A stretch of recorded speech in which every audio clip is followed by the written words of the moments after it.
For A2, in my case it's going to be lavender, I am going to fold between A1 and A2 on that line. And then you'll notice that I do have that 1/4 inch, and I'm going to line that right up against the edge here. Now, it's very important that you notice where this is. And I know it's hard to see, but if you have a pencil or pen, you can actually draw and see that this is going to be the next piece. And you want to think to yourself, it needs to have a 1/4 inch added here. So is this going to cover? Is this underneath piece going to cover this? In this case, it does, yes. So we're good to go. We know before we sew that this piece underneath, when it's folded out, it's going to cover this one. And that's the important thing. Otherwise, you get frustrated because it doesn't work. It doesn't cover. When you sew, you unfold the paper, but you leave this part underneath.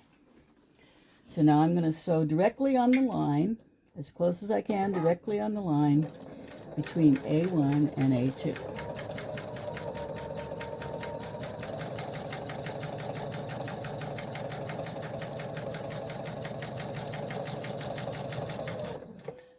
And I forgot to back stitch at the beginning, but I usually back stitch at the beginning and end. Okay. So now, and I fold this over, make sure that it covers A2, and it does, and then I'm going to iron it.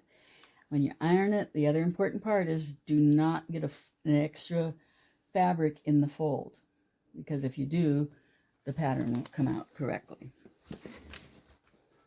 So here I'm going to iron it first. And I actually do kind of iron, kind of make sure there's no extra fabric in that fold. And then once I iron it, then I'm going to trim. So now I'm going to be folding on the line A2, and I can use my card. You don't have to, but it just gives you a little bit more lip if you put the card underneath also. So now I'm going to be folding here. Now I think I'm going to be wasting a lot of fabric if I do this cut first. So I'm going to do this cut first because that won't waste so much fabric. When I'm doing this cut, I'm lining up that lip right underneath there on the line, and then I'm going to make sure it's steady and kind of slowly cut that. Now I can go ahead and fold it and do the seam allowance here, butting this up against the card. And then this goes in the dog bed, or you can save it for applique.